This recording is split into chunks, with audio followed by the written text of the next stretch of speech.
Good morning, everyone. Today is the 3rd of October 2016. Just trying to make a quick trade over here. My target is at 20. I got in at 65 around this area right here. Notice it was kind of weak, so decided to start shorting it. Um, and I kind of got jigged out on my first try because my first one was at 65, but or something to that effect. Oh, no, no, no, no. Let's see. Let me go check my first entry. Yeah, my first entry was 62, and then I got stopped out for 5 ticks, and then I'm gonna try to flip this one, see if I can get 17, and you can see so close. I got it at 17. There's a level. I have a level right here at 17, so I was even gonna try to front run that one. But I suppose there's another level right in front of that, so which is probably this one right here, and that's why it's getting bought up right now. Um,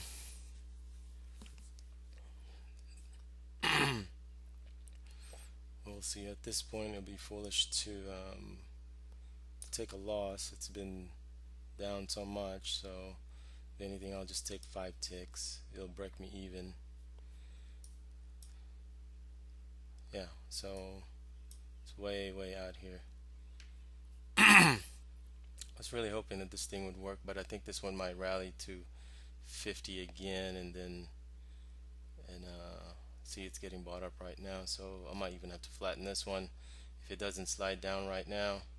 So we'll just watch it. There you go, got taken down. All right, so that's a quick $400 trade. Done, one and done for today. I'm gonna try to do something else before I get stupid here and start trading some more, because I just started kind of getting feeling that rush. So, and normally when I get to that, I just stop. Anyhow, I apologize, haven't able to make any videos left. Just physical ailment. That's probably as far as I'm gonna go with that one. I'm actually gonna go to the doctor today, so it's not feeling too well. But I don't wanna leave you guys just with that simple price action. So let me just explain the rationale here. Okay, so overnight Globex session, I noticed this thing just rallied up, right? So oil is never nice. It's never just gonna, find support resistance someplace so simple and so obvious. Actually, there's where they trap people. So in this instance, you would think support would be 53 at the time when I took the trade, right? So and within this chart, I'm just kind of looking for where's all the orders are going to be sitting at, right? So notice, if you look at this chart, this thing, was getting support here and suddenly started trading lower. So I figured at this point, if you know, I started trading like at 7, I think. I think it was this bar when I started trading. It was near 8 o'clock. Oh no, actually it was this bar, 7:30. But I figured, okay, so this thing came down, broke that level of support. So at that point, having run already $1 or something, this thing is going to pull back at some point. So sure enough, this leg right here gave me the information that I need, which tells me that you have aggressive sellers at this level already. Because you could see, it shoot up, it didn't consolidate or anything and drop. It just shot, it got there and then it shot back down again. So at that point, I'm already thinking short. I was like, okay, well, I know these things move, more than $1 each day, and I'm near close to the open, so no one are, no one no smart money's gonna buy this at this very high level. So as I was watching this tick here, I noticed somebody unloaded like 100 something shares at 62, or contracts at 48.62. So, and that's actually my first entry. I got in, I was trying to short it and went back down. I was like, okay, great, maybe I can take a quick, you know, you know, 10 ticks or something. But it wasn't nice. Right at the open, stopped me out. But immediately, as it was stopping me out, I quickly got in at 65 because I knew that there was going to be selling there. And having run already $1 at 62, then somebody's take that was profit taking. And so I was trying to keep that that that idea in mind that at some point this thing is going to it's just gonna sell off. So that was my rationale for taking the trade. Actually, I was actually trading this account as well, and this one is more for my scalping. This one I took 11 ticks. I got stopped out. My entry on this one was a little late because I was bouncing between two platforms, and I'm constantly watching both bids and ask on both of the ladders, just because I think my last post, I mentioned that I was having data problem with my broker, and it turns out it wasn't really a broker. It was more of an exchange type issue, to where at the exchange there was data problem there. Whatever reason it is, I didn't trade it just because I knew that was going to get me in trouble. So, anyways, yeah, my entry was like at I think 58 or 54, and I got stopped out at 56. So it was like an 11 tick or 10 tick loser. And then oh yeah, it was 56, and because I got stopped out at 66, and I quickly re-entered again at the same price at 65. So I was able to get 11 ticks out of this one, I believe. Let me just go ahead and pull my log. So as you can see right there, yeah, my first entry was at 56. That was a no good trade. I got stopped out at 66. Quickly, I was able to re-enter here for a short at 64. My apologies. The other one was 65, and that one was a good 14 tick because I knew it was coming close to 8 o'clock. And if you watch the videos that I posted, that I did a 10-minute chart study, and as you can see on that 10-minute chart, I mean, 11 ticks, 10 ticks is I mean, you can get that in one bar, one 10-minute bar. So I knew if this thing was going to sell off, there's where it's going to happen right there. So I went ahead and I went ahead and took a quick scalp on this one, because actually on my toss account, I've been just kind of fiddling around with try to do some swing trading. But I mean, like today, I just got kind of jigged out. I just didn't know, you know, how to stomach a 20 tick stop, because earlier, you know, I was thinking of putting in a 20 tick stop on there, and I'm even kind of hesitant to do that, just not because I'm just not used to it. So I think my process for the swing trading approach here is I'm gonna sim trade it first, like any Captain Obvious would tell you, is to pretty much just sim trade it. And I think that's what I'm going to do. I'm going to just sim trade it, see how comfortable I can get. And then once I get some level of comfortability, then I think I'm going to start swing trading. At least for this account right here, I'm just going to keep, do a swing trade account and be done with it. So let's see what other things that are going on. Let me go get the other indices. I'll be right back. So as you can see, um, crude oil is trying to rally to $50. I think it could actually make it. The one that I just took was there certainly were levels there, and that opening drive is just a shakeout. But I'm pretty certain that this thing. Well, I shouldn't say certain. There's no such thing as certainty, but just the feel of how this thing is looking. I think it's just gonna start slowly, testing this high. And if you actually look for commitment of traders, I've been following this lady at Twitter. Well, actually, I was listening into chat with traders, and this lady, has been, I guess, trading for a while. Actually, or she once lived in Chicago, I guess, and pretty good. She's pretty nice. I sent her a couple of email here and there, and she was kind enough to answer, a little, I guess, I would say, I mean, I still consider myself a newbie, so ask her a bunch of newbie questions, and she's pretty nice about it and very helpful. So let's see here. Hopefully I can find it quick, so I'm gonna pause the video for now.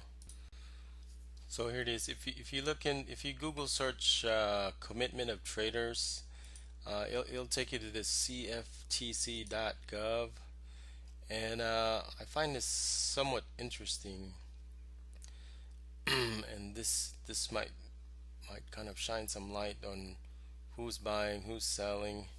Let's see. Let's go find Crude here. Oh no, it's not there. Let me go back.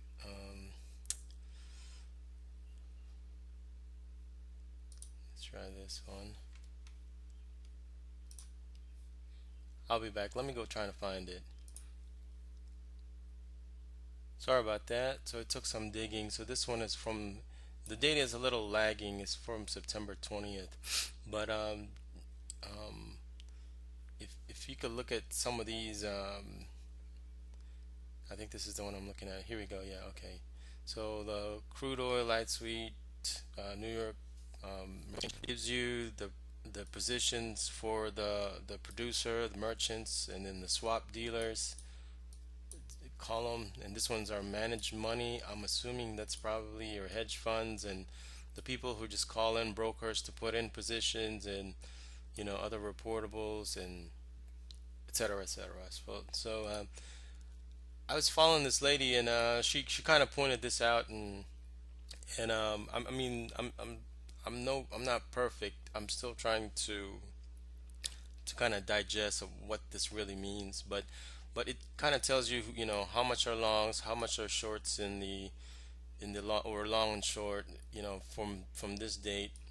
It tells you the same way for these guys, this column, and with the managed money. So the only thing that really just grabs my attention is, you still got some people that are in the managed money side. You still got people that are it's pretty heavy on this side as far as changes in commitment. So I don't know if this thing is going to get squeezed soon, but I don't know. It might be a good thing to start tracking these, which I think I'm going to start doing. I saw it over the weekend.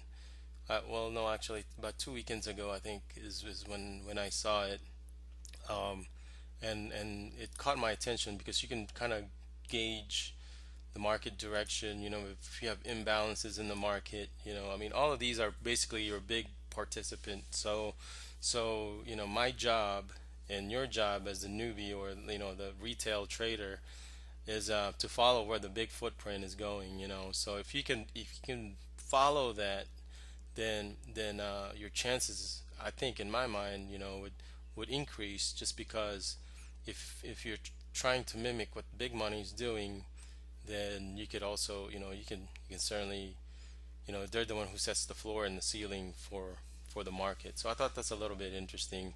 I haven't had the chance to actually just keep track of data, but this certainly one right here is the one I'm interested in. So yes, I think so. I made this highlight some time back. As you can see, it's getting hit, and this one tried again, getting rejected. So my expectation is it's gonna be just sitting around here. Just I mean, I don't know what it's going to take. I think it's the presidential election is really what's gonna determine the direction of this market. But what's for certain is what you could see is it's testing this level. So now this is forming a support, and that's forming as a resistance. So every time it bumps its head there, see, you can't even, it tries to rally at this level, it doesn't even make it there anymore.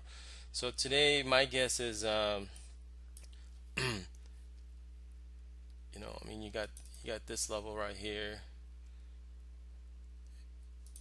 I mean, if it holds that, then my anyone's guess, it's just gonna meander around. So it's probably not it's S&P index and any index. I guess it's just gonna sit there and meander for a little bit. So it's probably not the most interesting trade, and which kind of gets me excited because now people are going to be paying focused attention into the actual markets that's moving, and so that should give some volume to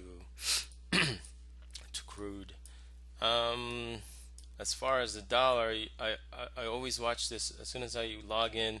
This is the first thing I watch because I know, um, you know, if this thing shoots up, it really affects this would probably get affected. So I would watch that one. I think Janet Yellen just spoke last Thursday at 3 o'clock Central last Thursday. So and I even heard some rumor about the feds are now getting involved into actual participating in the stock market, buying and selling, which I can somewhat understand what they're doing, because they're trying to fight all these big Wall Street guys. But then again, the feds really don't have the business of shouldn't be really in that business, but because what they're really risking is taxpayers' money, and they'll get paid, but we won't get paid. You'll never see a dime of that. But if there's a loser, then it'll come out of your tax. So I'm kind of nervous about them making that kind of announcement saying that they'll start participating in buying actual company stocks and shares, which to me, I think it's kind of idiotic, but I don't run the government. But anyhow, um, that's it for me today. I hope you got something out of this video here. I would, for now, I would stay away from, I mean, right now, I mean, still a short to me. Yes, still a short. Like I said, gold is just going to bounce. I think I've mentioned this on my other video. If you go back, it'll just rally and it'll sell off, rally, sell off.